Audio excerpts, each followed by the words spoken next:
بسم اللہ الرحمن الرحیم وَلَقَدْ آتَيْنَا دَاوُودَ مِنَّا فَضْلًا، البتہ تحقیق ہم نے داؤد کو اپنی طرف سے فضل عطا کیا۔ فضل کا مطلب اضافی نعمت جو ہوتی، فضل اضافے کو کہتے ہیں عربی میں، یعنی ہم نے خصوصی فضل کیا ان کے اوپر۔ پچھلے رکوع میں نبی صلی اللہ علیہ وسلم کے بارے میں جو مشرکین مکہ مذاق اڑایا کرتے تھے اور کہتے تھے کہ کیا تم نے ایسے شخص کو دیکھا جو کہتا ہے کہ ہم جب مر کے مٹی ہو جائیں گے دوبارہ زندہ ہوں گے، یا تو ان کو جنون ہے یا انہوں نے معاذ اللہ پہ جھوٹ باندھا ہے۔ تو اس طرح وہ نبی کا مذاق اڑاتے تھے، تو اللہ نے ان کو فرمایا کہ تمہیں ڈر نہیں لگتا کہ اللہ تمہیں زمین میں دھسا دے یا آسمان کے ٹکڑے تم پہ گرا دے۔ پھر اللہ نے فرمایا کہ جو ڈرنے والے لوگ ہیں، جو اللہ کی طرف انابت کرنے والے لوگ ہیں، وہ ان باتوں سے ڈرتے ہیں، وہ اللہ کے عذاب کا خوف دل میں رکھتے ہیں۔ تو اب اللہ تعالیٰ نے دو طرح کے لوگوں کا تذکرہ کیا کہ کچھ منیب لوگ جو اللہ سے ڈرنے والے ہیں، اور کچھ وہ لوگ جو منیب نہیں ہیں، جو اللہ کی طرف توجہ نہیں کرتے۔ اور دونوں واقعات میں جو چیز قدر مشترک ہے وہ یہ ہے کہ دونوں کو اللہ نے دنیاوی نعمتوں سے بہت نوازا تھا، تو ایک اللہ کے شکر گزار بنے اور ایک اللہ کے ناشکرے بنے۔ ایک آل داؤد اور آل سلیمان ہے اور ایک قوم سبا ہے۔ تو اللہ کہتے ہیں آل داؤد اور آل سلیمان اللہ کے شکر گزار بنے، ان کو بھی دنیا میں بڑی نعمتیں دی، بلکہ بہت زیادہ نعمتیں دی، ان کو تو قوم سبا سے بھی زیادہ نعمتیں دی۔ اور دوسری قوم سبا تھی جن کو داؤد اور سلیمان جیسی نعمتیں تو نہیں ملی، لیکن کم نعمتیں ان کو بھی نہیں ملی۔ تو داؤد اور سلیمان بے تحاشا نعمتوں میں بھی اللہ کو نہیں بھولے، اور قوم سبا وہ ان کی نسبت کم نعمتیں ملی لیکن اس میں بھی وہ اللہ کو بھول گئے اور ناشکری کی باتیں انہوں نے شروع کر دی۔ تو اب یہ دونوں کا واقعہ یہاں سے شروع ہو رہا ہے، پہلے داؤد علیہ السلام اور سلیمان علیہ السلام کا۔ اللہ فرماتے ہیں وَلَقَدْ آتَيْنَا دَاوُودَ مِنَّا فَضْلًا، البتہ تحقیق ہم نے داؤد کو اپنی طرف سے بہت فضل عطا کیا۔ وہ فضل میں روحانی برکتیں بھی تھیں اور مادی برکتیں بھی۔ تو روحانی برکتیں کیا تھیں؟ یا جبال اوبی معہ والطیر، اے پہاڑو تم داؤد کے ساتھ بار بار اللہ کی تسبیح بیان کرو، اور اے پرندو تم بھی۔ یہ روحانی برکت تھی، کیونکہ داؤد علیہ السلام جب اللہ کا ذکر کرتے نا تو پہاڑوں سے بھی لا الہ الا اللہ کی آوازیں آتی، اور پرندے جمع ہو کے اللہ کی تسبیح پڑھنا شروع کر دیتے۔ اور علماء نے لکھا ہے کہ یہ آوازیں سب مخلوق سنتی تھی، کیونکہ مطلق تسبیح تو وہ تو ویسے ہی پہاڑ اور پرندوں سے ثابت ہے۔ قرآن میں ہے وَإِن مِّن شَيْءٍ إِلَّا يُسَبِّحُ بِحَمْدِهِ، کہ دنیا کی ہر چیز اللہ کی حمد و ثنا کرتی ہے۔ تو وہ تسبیح تو پھر داؤد علیہ السلام کا خاصہ نہ ہوئی نا، تو یہاں الگ تسبیح مراد ہے، وہ یہ کہ پہاڑوں سے باقاعدہ اللہ کے ذکر کی آواز آتی تھی اور پرندوں سے بھی آواز آتی تھی۔ تو یہ معجزہ تھا داؤد علیہ السلام کا، اس سے داؤد علیہ السلام کو فائدہ بھی ہوا کہ لوگ آپ پر ایمان لاتے تھے اور ان کا ایمان بڑھتا تھا، اور وہ بھی پھر اللہ کی حمد و ثنا کرتے، تسبیح کرتے، اور اس سے تسبیح کی فضیلت بھی ثابت ہوتی ہے۔ میں بار بار کہتا ہوں، آج کل کے کچھ لبرل سیکولر اسکالرز آ رہے ہیں جو تسبیح ہاتھ میں پھرانے کو اور اللہ اللہ کرنے کو بڑے توہین آمیز لہجے سے اس کو کہتے ہیں ان لوگوں نے بس اسی میں قوم کو الجھا دیا، اللہ اللہ کرتے رہو بیٹھ کے۔ تو حالانکہ جو لوگ اللہ اللہ کرتے ہیں نا، آگے کام بھی وہی کرتے ہیں، جن کو اللہ سے تعلق ہی نہیں ہے وہ آگے بھی کچھ نہیں کر پاتے، وہ صرف باتیں ہی کرتے ہیں بیٹھ کے۔ تو اس لیے اللہ کا ذکر کرنا، زبان سے اللہ کے نام کو بار بار دہرانا، اس کی اسلام میں بہت فضیلت ہے۔ آگے اللہ نے جو مادی برکتیں عطا فرمائی ان کا تذکرہ ہے وَأَلَنَّا لَهُ الْحَدِيدَ، فرمایا ہم نے لوہے کو ان کے لیے پگھلا دیا تھا، لوہا پگھلا دیا، لوہا ان کے ہاتھ میں نرم ہو جاتا تھا، جہاں چاہے اس کو موڑ لیا کرتے تھے۔ کیوں پگھلا دیا؟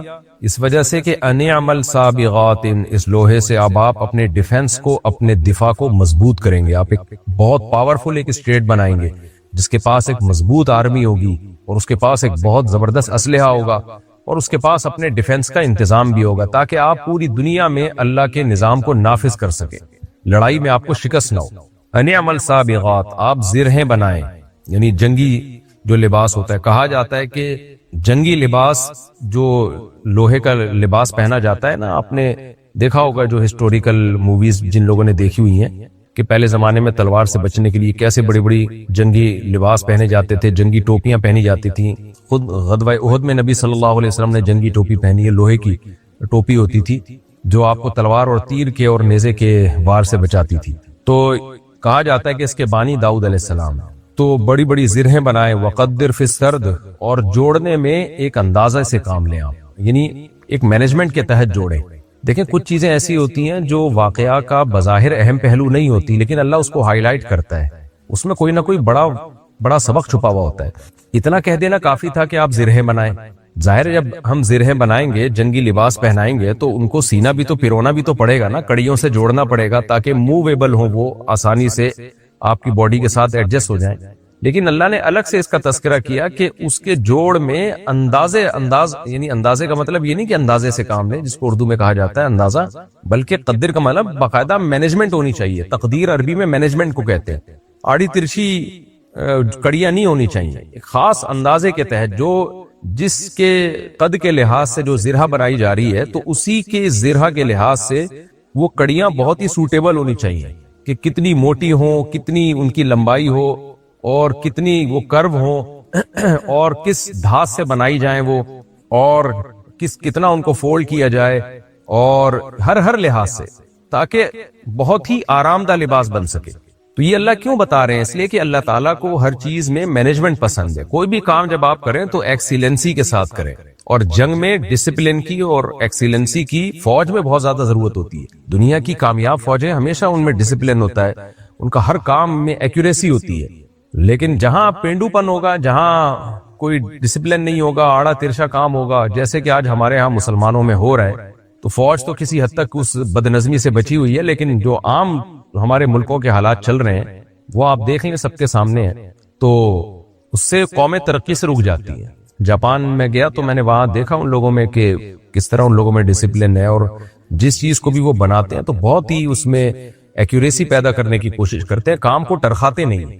تو اس آیت کا حاصل یہ ہوا کہ داؤد علیہ السلام سے اللہ کہہ رہے ہیں زرہیں بنائیں، لیکن اس میں جان چھڑانے والی کیفیت نہیں ہونی چاہیے کہ آپ ایک جنگی لباس بنا رہے ہیں، آپ ایک اسلحہ بنا رہے ہیں، تو جان چھڑانے والا کام نہیں ہونا چاہیے جیسے کہ ہمارے ہاں ہوتا ہے۔ کوئی بھی کام ہو پوری توجہ کے ساتھ ہو، خاص طور پہ ڈیفنس میں تو بہت زیادہ توجہ کی ضرورت ہوتی ہے۔ تو اللہ کو وہ لوگ پسند نہیں ہے جو کوئی بھی کام کرتے ہیں ٹرخانے کے ساتھ کرتے ہیں، جیسے کہ ہماری قوم میں یہ بیماری پھیل گئی ہے۔ کسی آپ مزدور کو کوئی کام دے دیں تو وہ آپ سر پہ کھڑے ہو کر کام کروائیں گے تو شاید کو صحیح کر لے، ورنہ کوئی بھی کام وہ ڈھنگ سے نہیں کرے گا۔ سیمنٹ بجری کو ملائے گا تو پانی صحیح نہیں اس میں حل کرے گا، سیمنٹ کم کر دے گا، بجری زیادہ کر دے گا، کوئی مینجمنٹ نہیں ہوتی ہے۔ تو درزی کو آپ کپڑے سینے کے لیے دے دیں، وہ آڑے ترچے سی کے رکھ دے گا، وہ بھی کوئی محنت سے اور فوکس کر کے کام نہیں کرتا۔ کوئی بھی کام جب آپ کرتے ہیں تو یہی ہو رہا ہے ہماری سوسائٹی میں۔ کوئی ریسرچ کرتے ہیں تو اس میں جان نہیں کھپاتے، ادھوری تحقیقات لوگوں کے سامنے ڈال دیتے ہیں، پھر اس میں گمراہ کرتے ہیں۔ کہیں کوئی سیاسی تجزیہ کرنا، اس میں بھی کوئی محنت نہیں کرتے، بس چند ادھر کی صحافیوں کو سنا، کچھ ادھر کو سنا، اور ایک تجزیہ لوگوں کے سامنے پیش کر دیتے ہیں۔ تو اس لیے اللہ نے فرمایا کہ اللہ تعالیٰ کو ہر چیز میں جو ہے نا وہ ایکسیلنسی پسند ہے۔ کوئی بھی کام جب آپ کریں تو پوری توجہ کے ساتھ کریں۔ تو وقدر فی السرد، اے داؤد آپ ان کڑیوں کو جوڑنے میں خوب مینجمنٹ سے کام لیں۔ وَعْمَلُوا صَالِحًا، اور عمل بھی آپ اچھا کریں۔ انی بما تعملون بصیر، میں تمہارے اعمال سے باخبر ہوں، دیکھ رہا ہوں کہ کیا کر رہے ہو۔ اس سے دیکھیں یہ بھی پتہ چلتا ہے کہ داؤد علیہ السلام اللہ کے پیغمبر بھی تھے، کتنے پاورفل تھے، ان کی خلافت بھی قائم ہوئی، لیکن پھر بھی ڈیفنس پہ اللہ تعالیٰ ان کو کیسے ترغیبات دے رہے ہیں کہ لوہے کی زرہیں بنانی ہے اور پھر اسلحہ بنانا ہے، اور بہت ہی یعنی جو آپ کے بس میں ہے وہ چھوڑنا نہیں ہے، پھر آسمان سے اللہ کی مدد آئے گی۔ ہم اسباب اختیار کرتے نہیں ہیں اور اللہ پہ اعتماد اور توکل کر کے پوری قوموں کو جو ہے وہ دشمن کی بھینٹ چڑھا دیتے ہیں، اور پوری قوموں کو کے مستقبل کو ہم تباہ کر دیتے ہیں۔ ولی سلیمان الریح، اور اللہ فرماتے ہیں ہم نے سلیمان کے لیے ہوا کو مسخر کر دیا تاکہ سفر آسان ہو جائے۔ سفر بھی اللہ کی نعمتوں میں سے بہت بڑی نعمت ہے۔ سفر کامیابی کے دروازے کھولتا ہے، تجارت کے دروازے کھولتا ہے، آپ کو بہت کچھ سیکھنے کا موقع ملتا ہے۔ اس لیے قرآن میں سفر کو بھی ایک نعمت کے طور پہ بیان کیا گیا۔ آگے قوم سبا کے بارے میں بھی آتا ہے کہ ہم نے ان کے لیے سفروں کو آسان کر دیا تھا، کیونکہ سفر آسان ہونے سے بہت کچھ انسان کو سیکھنے کو ملتا ہے۔ ولی سلیمان الریح، اور ہم نے سلیمان کے لیے ہوا کو مسخر کر دیا۔ ایسی ہوا تھی کہ غدوہا، اس ہوا کی ایک صبح ایک مہینے کے برابر تھی، یعنی ایک مہینے کا سفر وہ ہوا ایک صبح کو گزرنے میں جتنا ٹائم لگتا ہے 1-2 گھنٹے لگتے ہوں گے، تو وہ مہینوں کا سفر ہوا ان کا تخت اٹھا کے لے جایا کرتی تھی دوسرے ملکوں میں، دوسرے شہروں میں۔ وَرَوَاحُهَا شَهْرٌ، اس ہوا کی ایک شام بھی ایک مہینے کے برابر تھی۔ وَأَصَلْنَا لَهُ عَيْنَ الْقِطْرِ، اور جیسے داؤد علیہ السلام کے لیے لوہا نرم کیا تھا تو ہم نے تانبا جو ہے وہ سلیمان علیہ السلام کے لیے اس کا چشمہ چلا دیا۔ اس کی تفصیل قرآن میں نہیں ہے، بظاہر یہی ہے کہ سلیمان علیہ السلام جیسے پانی کے چشمے ابلتے ہیں، دریافت ہو جاتے ہیں، تو ایسے ہی ان کے لیے تانبے کا جو ہے چشمہ ابل پڑا تھا، گرم چشمہ، تاکہ وہ پگھلا ہوا تانبا پہلے سے مل جائے ان کو، تاکہ تانبے کو پگھلانا نہ پڑے۔ تو کیونکہ تانبا زمین سے نکلتا ہے ٹھوس کنڈیشن میں، تو کہیں کھدائی ہوئی ہوگی سلیمان السلام کے دور میں، کوشش کی ہوگی انہوں نے، تو اللہ نے کوئی ایسا چشمہ دریافت کروا دیا کہ وہاں پگھلا ہوا تانبا، یعنی ٹیمپریچر بہت زیادہ ہوگا زمین کا اس جگہ، تو وہاں پگھلا ہوا تانبا دریافت ہو گیا. تو وہ پگھلا ہوا تانبا جو ہے اسی طرح یعنی اس کا جو ہے چشمہ نکل پڑا، تو سلیمان علیہ السلام کو اس تانبے سے چیزیں بنانا بہت آسان ہو گیا. کیونکہ دو پروسیس ہوتے ہیں، پہلے آپ کو تانبے کو بھٹیوں میں پگھلانا پڑتا ہے، پھر اس کو سانچوں میں ڈالنا پڑتا ہے. تو اللہ نے ایک پروسیس آسان کر دیا، بھئی تانبا پہلے سے پگھلا ہوا ہے، آپ نے بس اس کو مختلف سانچوں میں ڈال کے اس سے اسلحہ بنانا ہے، یا تعمیراتی کام کرنا ہے، یا دیگیں بنانی ہے، یا جو بھی آپ نے جو بھی ایک ترقی یافتہ قوم کو ترقی کے لیے ضرورت ہوتی ہے، سوسائٹی کے لیے جن اوزار اور آلات کی ضرورت ہوتی ہے، وہ تمام اوزار اور آلات وہ آرام سے بنا سکے. فرمایا وَمِنَ الْجِنِّ، اور جنات میں سے بھی ہم نے بعض کو مسخر کیا. اس سے پتہ چلتا ہے سارے جنات مسخر نہیں تھے، اور اگر سارے مسخر بھی تھے تو کام میں سب کو نہیں لگایا تھا انہوں نے. جن بھی ایسے تھے مَن يَعْمَلُ بَيْنَ يَدَيْهِ، جو ان کے سامنے، ان کی نگاہوں کے سامنے کام کرتے رہتے تھے، بِإِذْنِ رَبِّهِ، اپنے رب کے حکم سے. یعنی اللہ نے ان کو سلیمان کے تابع بنا دیا تھا. اور آج عاملین کہتے ہیں ہم نے جن کو اپنے قابو میں لے لیا ہے، تو وہاں بھی اللہ کہہ رہے ہیں میں نے جن کو سلیمان کے قابو میں دیا. تو جب سلیمان علیہ السلام نے خود سے قابو میں نہیں کیا تو یہ آج کل کے عاملین کہاں سے جنات کو قابو میں کر سکتے ہیں. وَمَن يَزِغْ مِنْهُمْ عَنْ أَمْرِنَا، اور ہم نے یہ اعلان کیا ہوا تھا کہ جو جن بھی ہمارے حکم سے اعراض کرے گا، یعنی سلیمان کی اطاعت نہیں کرے گا، نُذِقْهُ مِنْ عَذَابِ السَّعِيرِ، آخرت میں اس کو بھڑکتی ہوئی آگ میں داخل کریں گے. یعنی اس کو اس کی مذہبی ذمہ داری تھی کہ وہ سلیمان علیہ السلام کی اطاعت کرے. پھر وہ جنات کرتے کیا تھے بھائی؟ یعملون لہ ما یشاء، جو کچھ چاہتے سلیمان علیہ السلام، جنات وہ کام کیا کرتے تھے، وہ چیزیں بنایا کرتے تھے. سلیمان علیہ السلام کیا کیا بنوایا کرتے تھے ان میں سے چند چیزوں کا اللہ نے ذکر کیا. کیونکہ سلیمان علیہ السلام کی حکومت تھی ایک اسٹیبل گورنمنٹ کے لیے، ایک پاورفل گورنمنٹ کے لیے سب سے پہلے ایک اسٹیبل آرمی کی ضرورت ہوتی ہے، اور آرمی کی بیسک ضرورات کو پورا کرنے کی ضرورت ہوتی ہے. تو بہت بڑی فوج تھی، تو اس لیے سلیمان علیہ السلام ان کے ذریعے کیا بناتے؟ من محاریب، بڑے بڑے محلات بناتے تھے. وہ محلات قلعے بھی ہو سکتے ہیں جہاں اپنی فوج کو محفوظ رکھ سکیں، اور وہ محلات بلڈنگیں بھی ہو سکتی ہیں کسی بھی ضرورت کے لیے. تو اب وہ ضرورت کا اللہ نے بیان نہیں کیا، لیکن ظاہر ہے جب کوئی آپ مضبوط ریاست بناتے ہیں تو یہ ساری چیزیں، دفاتر بھی ہو سکتے ہیں، وہ تو مضبوط عمارتیں بنایا کرتے تھے. وَتَمَاثِيلَ، اور تصویریں.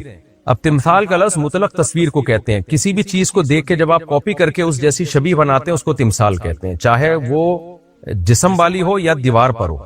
تو اب بعض حضرات اس طرف گئے ہیں کہ یہ جاندار تصویر تھی، بعض اس طرف گئے ہیں بے جان تصویر تھی. تو خوب سمجھ لیں کہ تمثال جاندار تصویر کو نہیں کہتے، مطلق تصویر کو کہتے ہیں، چاہے وہ جاندار کے چہرے کی ہو یا بے جان چیزوں کی ہو.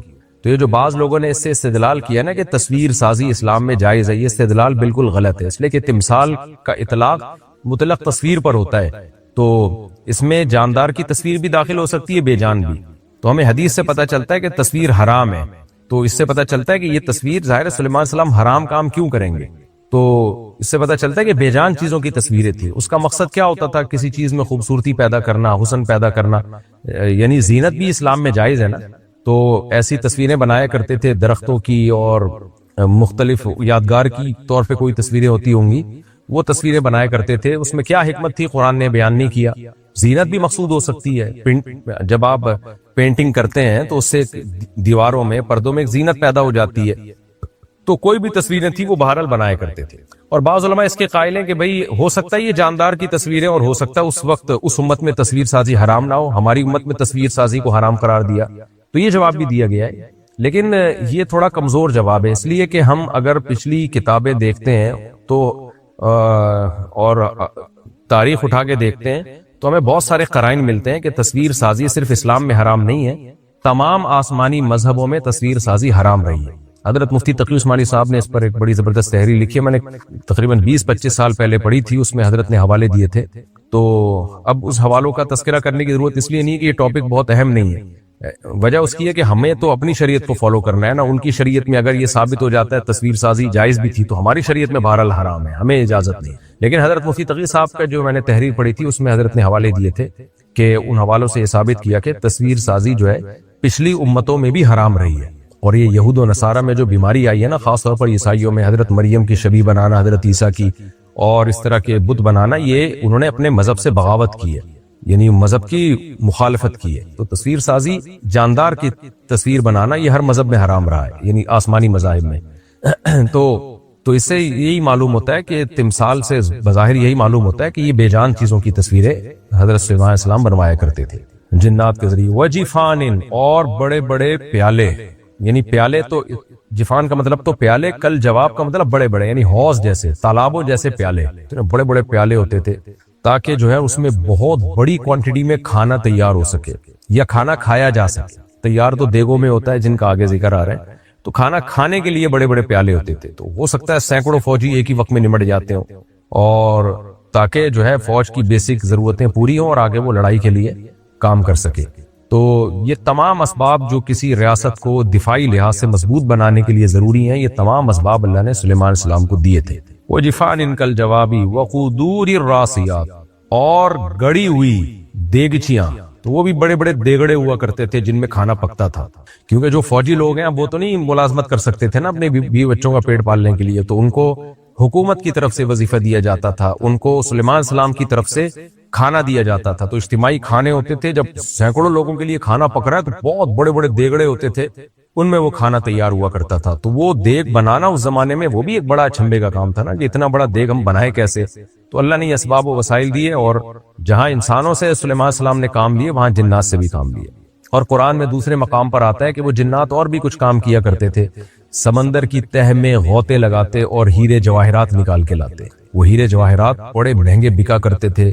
وہ اکنومیکلی بھی سلیمان علیہ السلام کی اسٹیٹ کو مضبوط کرنے کا ذریعہ بن رہے تھے. اور تبھی تو سلیمان علیہ السلام نے ملکہ سبا کو جب اپنا تخت دکھایا تو وہ حیران ہو گئی نا کہ اتنے ہیرے جواہرات کہاں سے آئے جو بڑی مالیت کے ہوا کرتے تھے. تو یہ کام بھی جنات کیا کرتے تھے، اور بہت سارے کام تھے جنات کے. وَمَن يَزِغْ مِنْهُمْ عَنْ أَمْرِنَا، اور ہم نے یہ کہہ رکھا تھا کہ جو بھی ہمارے حکم سے جنات میں سے کوئی بھی اعراض کرے گا، نُذِقْهُ مِنْ عَذَابِ السَّعِيرِ، اس کو ہم آگ کا عذاب چکھائیں گے. یعنی سلیمان علیہ السلام کی اطاعت کرنا تمہاری مذہبی ذمہ داری ہے، یہ اللہ کا حکم ہے. تو یہ تو ہو گئی سوری آیت. تو اللہ فرماتے ہیں وقدور الراسیات، اور جمی ہوئی دیگیں. اعملوا علی داؤد شکرا، اور ہم نے داؤد سے کہا اے داؤد کے خاندان والو اللہ کا شکر ادا کرو. کیوں؟ وقلیل من عبادی الشکور، میرے بندوں میں شکور یعنی شکر گزار بہت تھوڑے ہیں. یہ بڑا اہم جملہ ہے کہ اللہ نے فرمایا کہ تم شکر ادا کرو کیونکہ شکر گزار تھوڑے ہیں. تو جو تھوڑے ہوتی ہیں نا اس کی قدر ہوتی ہے. تو میرے بندوں میں ناشکرے بہت ملیں گے، شکر گزار تھوڑے ہوں گے. تو تم اور جو چیز کم ہوتی ہے اس کی ویلیو بڑھ جاتی ہے. سپلائی ڈیمانڈ کا اصول ہے نا، مارکیٹ میں جو چیز کم ہوگی اس کی ویلیو خود بخود بڑھ جائے گی. تو اللہ نے گویا بتا دیا کہ جو میرے بندوں میں شکر کرے گا نا تو میری نظر میں اس کی قیمت بہت بڑھ جائے گی. کیونکہ سارے شکر ادا کر رہے ہوتے تو یہ تو کامن مسئلہ ہوتا، لیکن زیادہ تر ناشکرے ہیں. تو جو تھوڑے شکر کریں گے تو میں ان کی بہت زیادہ قدر کروں گا. تو اے داؤد اور داؤد کے آل، نعمتوں میں پڑھ کے اللہ کو بھولنے والے بہت ہیں، نعمتوں میں پڑھ کے اللہ کو یاد رکھنے والے کم ہیں. تو آپ ان کم لوگوں میں شامل ہو جاؤ تاکہ اللہ کی نظر میں آپ کا مقام اور مرتبہ بہت بلند ہو جائے گا. ہم جب دنیا میں آئے ہیں، دنیا میں رہتے ہیں، یہیں جوان ہوئے، یہیں ہماری شادیاں ہوتی ہیں، یہیں بچے ہوتے ہیں، یہیں ہم رزق کماتے ہیں، یہیں کھاتے ہیں، یہیں لوگوں کو پھلتا پھولتا دیکھتے ہیں. تو ان تمام چیزوں میں ایک ہم سے بہت بڑی مسٹیک ہوتی ہے، غلطی ہوتی ہے. وہ یہ غلطی ہوتی ہے کہ ہم اسی کو اصل سمجھنا شروع کر دیتے ہیں. کسی کی اچھی صحت دیکھی، خیال ہوتا ہے کاش میری صحت بھی ایسی ہوتی. کسی کے پاس دولت دیکھی، کاش میرے پاس بھی ایسی دولت ہوتی. کسی کا گھر اچھا دیکھا، کاش میرے پاس بھی ایسا گھر ہوتا. یہ پوری دنیا میں یہ چیز کامن ہے، قوموں میں بھی، افراد میں بھی. فرد کی ترقی کی، جو فرد ہے کوئی خاص شخص ہے، اس کی ترقی کی ڈیفینیشن بھی یہ کہ اس کی صحت اچھی، اس کے پاس پیسہ زیادہ، گھر اچھا، خوراک اچھی، عزت معاشرے میں. اور قوموں کا بھی یہی معیار ہے ہماری نظر میں کہ کوئی قوم معاشی لحاظ سے اسٹیبل ہے، ہیلتھ ان کی ریشو اچھا ہے کہ وہاں لوگ صحت مند زیادہ ہوتے ہیں، ان کے پاس وسائل زیادہ ہیں، تو وہ قومیں بھی کامیاب سمجھی جاتی ہیں. سمجھ میں آ رہی ہے بات؟ یہاں تک آسان بات ہے.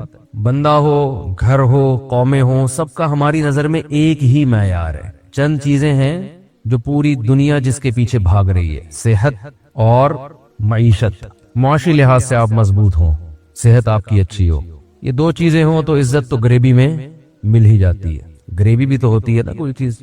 عزت کا مطلب وہ کمائے بغیر بھی مل جاتی ہے، دو چیزیں اگر آپ کے پاس آ گئی ہیں تو انہی کے پیچھے انسان بھاگ رہا ہے۔ ہم بھی صبح و شام اپنی کھوپڑی میں یہی چیزیں لے کر سوتے بھی ہیں اور اٹھتے بھی انہی چیزوں کے ساتھ، اٹھتے ہی خیال ہاں بھائی جاب ہے، الحمدللہ ہے یار، اچھی جاب ہے، اچھا کھا رہا ہوں، اچھا پی رہا ہوں، اللہ کا فضل ہے۔ نہیں اچھی جاب تو یار ٹینشن میں ہے یار، آج بھی مسئلہ ہے یار، جیسے کل مسئلے تھے آج بھی کیا ہے، آج بھی مسائل ہے۔ کوئی بیماری ہے تو بیمار آدمی کی صبح و شام بس ایک ہی خواہش ہے، یہ بیماری ٹھیک ہو جائے۔ آپ کسی کینسر کے مریض سے پوچھیں تیری دنیا کی سب سے بڑی کیا خواہش ہے، وہ کہے گا یار میں ٹھیک ہو جاؤں، بس یہ خواہش ہے میری۔ غریب سے پوچھیں تیری دنیا کی سب سے بڑی خواہش کیا ہے، وہ کہے گا پیسہ آ جائے، اس کے علاوہ کچھ بھی نہیں چاہیے۔ بدصورت سے پوچھیں تیری سب سے بڑی خواہش کیا ہے، یار حسن و جمال آ جائے یار۔ وہ حدیث میں آتا ہے نا، پچھلی امتوں میں اللہ نے ایک فرشتے کو آزمائش کے لیے بھیجا 3 آدمیوں کے پاس، وہ انسانی شکل میں آیا فرشتہ۔ ان 3 آدمیوں میں ایک کوڑ کا مریض تھا، کوڑ نہیں ہوتا جس میں گوشت گلنا شروع ہو جاتا ہے، اور یہ بیماری چونکہ پھیلتی ہے دوسروں کو لگتی ہے تو ایک تو بیماری بہت خطرناک، اوپر سے لوگ بھی گھن کھاتے ہیں، دور بھاگتے ہیں، یعنی کوئی ساتھ بھی نہیں دیتا، اور ٹینشن، ورنہ بیمار آدمی کی بیمار پرسی ہوتی ہے، لوگ اس کے ساتھ آ کے بیٹھتے ہیں تو تھوڑی تسلی ہو جاتی ہے، چلو ترس کھانے والے بھی ہیں۔ لیکن کچھ بیماریاں ایسی ہیں، جیسے مجھے کووڈ-19 تھا، میں بار بار کہتا ہوں تھا، اب نہیں ہے، بار بار یہ بتاتا ہوں تھا، بلکہ میں جب ٹھیک ہوا نا، ٹھیک ہونے لگا تو میں نے اس وقت اناؤنس کیا تھا، کیونکہ مجھے پتا تھا، پہلے بتا دیا، ایسا نہ انتظامیہ ہی نکال دیں ویسے، جاؤ بھائی۔ ہاں احتیاط کرے آدمی، احتیاطی تدابیر وہ کرے، دوسروں سے بھی اپنے، لیکن میں جب ٹھیک ہونے لگا تھا اس وقت میں نے ریکارڈ کروایا تھا، جب بیمار تھا اس وقت نہیں کروایا تھا۔ تو کچھ بیماریاں ایسی ہوتی ہیں لوگ طرز کھا لیتے ہیں، آپ کو تسلی ہو جاتی ہے۔ کوڑ کی بیماری کے دور بھاگتے ہیں لوگ، بیماری بہت خطرناک۔ تو ایک آدمی کو بیماری کیا تھی، کوڑ کا مریض تھا، اس کی دنیا کی سب سے بڑی خواہش کیا تھی، یہ مرض ٹھیک ہو جائے۔ دوسرا غریب تھا، غریب، غربت بہت زیادہ، اس کی سب سے بڑی خواہش تھی پیسہ آ جائے۔ تیسرا گنجا تھا، پیدائشی گنجے ہوتے ہیں نا، سر پہ بال سرے سے اگے ہی نہیں اس کے، تو ظاہر ہے یہ بھی ایک بہت بڑی آزمائش ہے، رشتہ لے جائیں گے، وگ لگوا کے جائیں گے آپ، ایسا ہی ہوتا ہے نا۔ تو اللہ نے ایک فرشتے کو بھیجا تینوں کی آزمائش کے لیے، انسانی شکل میں آیا فرشتہ، بھائی تمہیں کیا چاہیے؟ گنجے نے کہا سر پہ بال چاہیے۔ کوئی بھی ہوتا، ہم بھی اس کی جگہ ہوتے تو ہم یہی کہتے۔ میں جب بھی یہ حدیث پڑھتا ہوں میں کہتا ہوں یار کتنی بڑی آزمائش ہے گنجا ہونا، اور جو ہر وقت ٹینڈ کرا کے رکھتے ہیں، سال کے 12 مہینے اور پوری زندگی، یہ کون سا اسلام ہے بھائی؟ ٹینڈ کرانا کا مذہب سے کوئی تعلق بولو نہیں ہے۔ بعض لوگ ٹینڈ کراتے ہیں کہ شاید یہ اسلام میں کوئی فضیلت ہے اس کی۔ خانقاہوں میں آپ نے دیکھا ہوگا اکثر مریدین کی ٹینڈ ہوتی ہے، تو وہ تو دہشت گردی کے خاتمے کے لیے اپنے مریدوں کو ٹینڈ کرواتے ہیں، لیکن اس کا اسلام سے کوئی تعلق نہیں ہے۔ کوئی ٹینڈ گنجا رہنا 24 گھنٹے کوئی فضیلت کی چیز ہے، یہ زینت کی چیز ہے۔ بال تو اللہ نے رکھنے کے لیے دیے ہیں، حج اور عمرے کے موقع پر ہے کٹوانا، وہ خلاف قیاس ہے۔ باقی ٹینڈ کرانا جائز ہے، لیکن بس جائز ہے، بس باقی کوئی فضیلت نہیں ہے اس کی۔ تو خیر، تو فرشتے نے کہا کہ کیا خواہش؟ اس نے کہا بھئی یہ خواہش ہے۔ تینوں کی کے لیے دعا مانگی اس نے، اور اللہ نے تینوں کی بیماری، تینوں کا جو مسئلہ تھا وہ حل کر دیا، اور سب کو اس نے ایک بکری، بھیڑ، تو تھوڑا بہت مال اسباب دے دیے کہ بھئی اب کاروبار بھی کرو، پیسے بھی کماؤ۔ کچھ وقت کے بعد وہ فرشتہ دوبارہ آیا انسانی شکل میں، ایک بھیگاری بن کے، کہ بھئی کچھ تھوڑا سا چاہیے ہمیں۔ تو ان نالائقوں نے پہچاننے سے ہی انکار کر دیا۔ ایک پہچان گیا اور اس نے کہا کہ بھئی یہ تو سارا تمہارا ہے، تمہاری دعا کی برکت سے یہ سب کچھ ہوا ہے۔ 2 امتحان میں ناکام ہو گئے۔ تو نبی صلی اللہ علیہ وسلم یہ واقعات کیوں سناتے ہیں کہ انسان کی جو سب سے بڑی خواہش ہوتی ہے، بعض دفعہ وہ خواہش پوری ہو کے بھی انسان ناکام ہو جاتا ہے۔ تو کامیابی اور ناکامی کا جو معیار ہے وہ خواہشات کی تکمیل نہیں ہے، بلکہ وہ یہ ہے کہ آپ کو جو نعمتیں ملی ہیں ان کی وجہ سے آپ جس آزمائش میں، امتحان میں مبتلا ہوئے ہیں، آپ اس امتحان میں کامیاب ہوتے ہیں یا نہیں ہوتے۔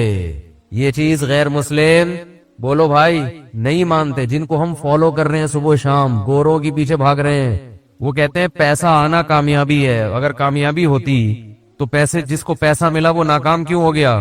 قارون ناکام کیوں ہو گیا؟ اگر حکومت ملنا کامیابی ہوتی تو فرعون دنیا کا سب سے کامیاب انسان ہوتا، حالانکہ وہ دنیا کا سب سے ناکام انسان ہے۔ تو پوری دنیا میں یہ چیز کامن ہے، پوری دنیا میں، ہندو میں بھی، عیسائی میں بھی، مسلمانوں میں بھی، سکھوں میں بھی، صبح سے لے کے دوپہر، دوپہر سے لے کے شام، شام سے لے کے رات، رات سے لے کر صبح، صحت اچھی، پیسہ اور عزت، بس اسی کے پیچھے پاگل ہو گیا انسان۔ پاگل کا لفظ ہلکا ہے، باولا ہو گیا۔ باولا سمجھتے ہیں؟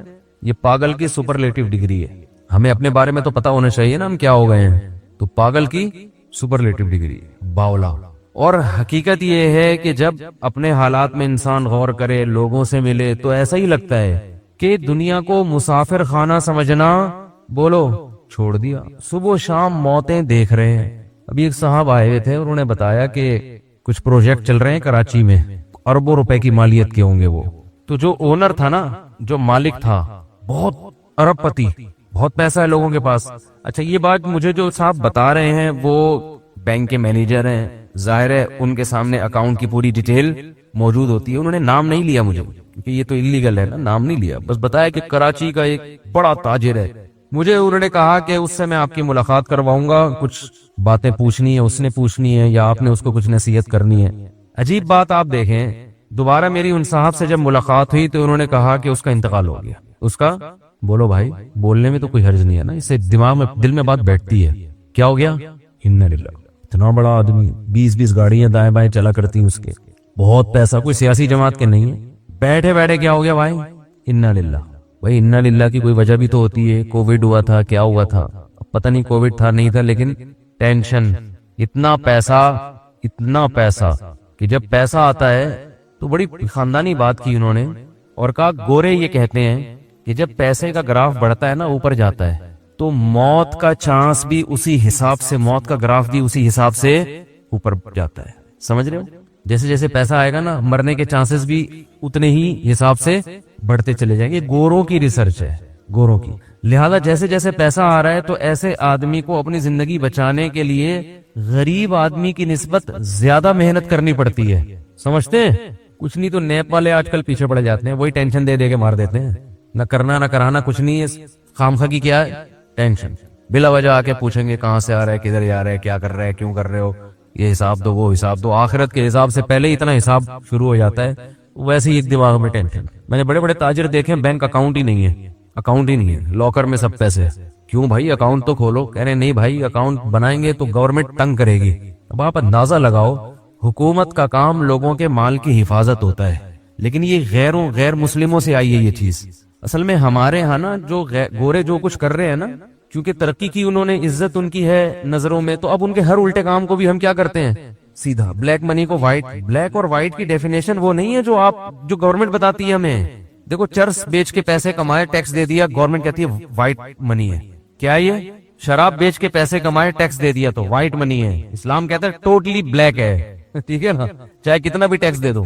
تو ہمارے ہاں تو ایک عجیب، جو گوروں سے بس جو کچھ آ رہا ہے، ان کے ہاں ٹیکس لیا جا رہا ہے تنخواہوں پہ 40%، 45%۔ یہ بالکل حرام ہے، ناجائز ہے۔ حکومت کو یہ حق حاصل نہیں ہے کہ کوئی آدمی کما رہا ہے تو 40% حکومت لے لے۔ کس بات کا لے رہی ہے بھائی؟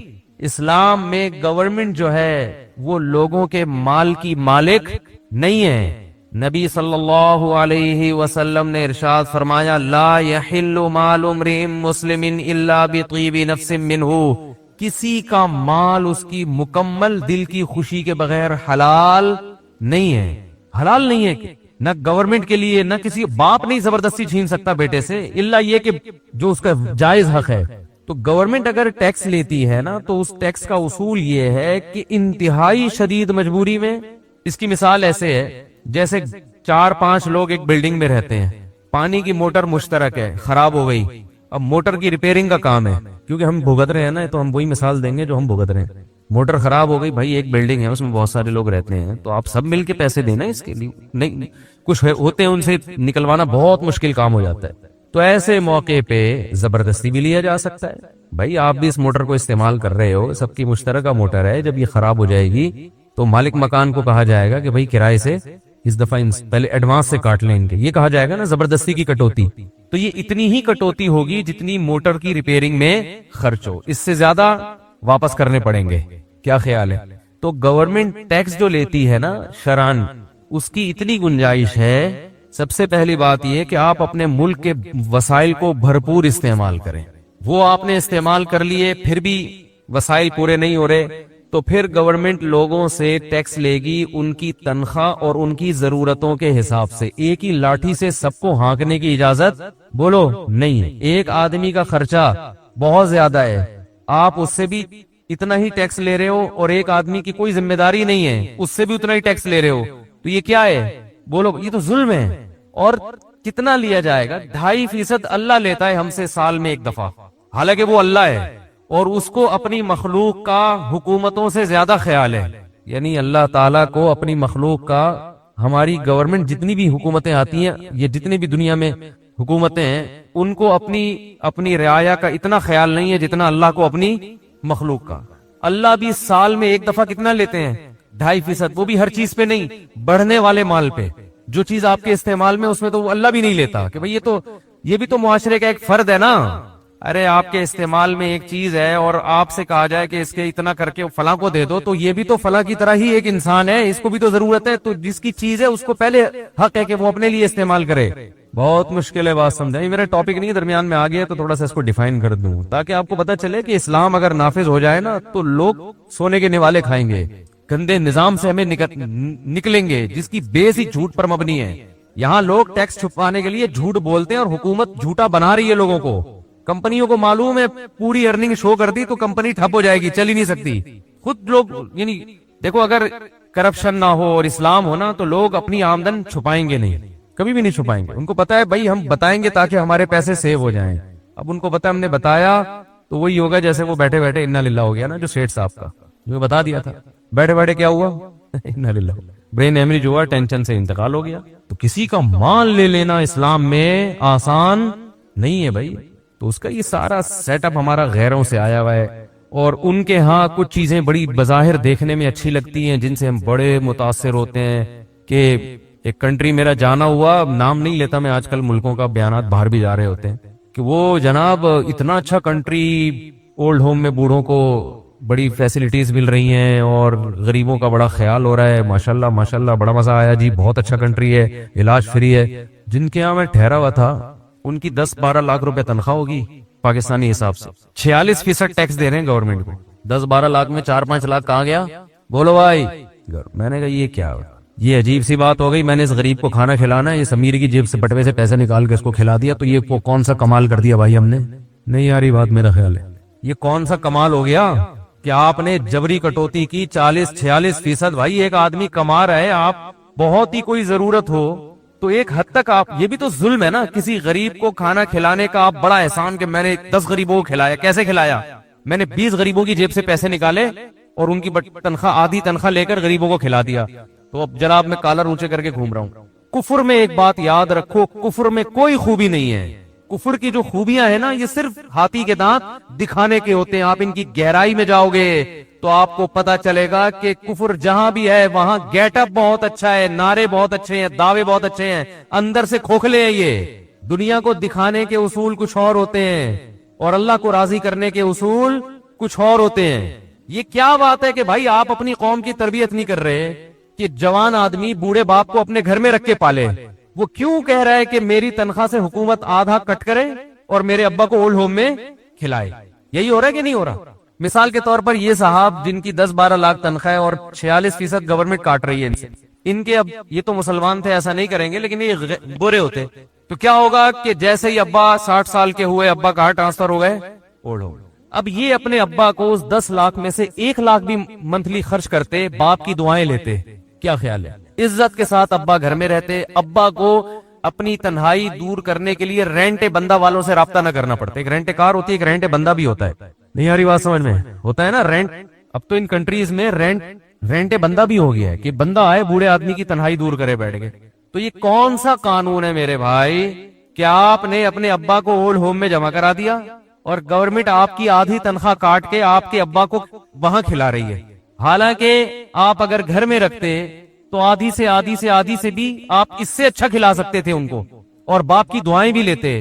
اور بڑھاپے میں باپ کو رینٹ بندہ والوں سے رابطہ, یہ بندہ میری اپنی ٹرم ہے, کہیں آپ انٹرنیٹ پہ لکھے رینٹ بندہ کہاں ملے گا بھائی, صحیح ہے نا؟ تو اس کو رینٹ بندہ والوں کی بھی ضرورت ہم تو دیسی انگلش ہے نا, کچھ لفظ نہیں آ رہا ہوتا تو پنجابی سے بھی ادھار لے لیتے ہیں, ہم اردو سے بھی ادھار لے لیتے ہیں, کہیں انگلش سے ادھار لے لیتے ہیں. ہمیں تو بات کو آگے پارسل کرنا ہے, تو جہاں جس زبان سے جو لفظ ملے ہمیں وہ ہم لے لیتے ہیں.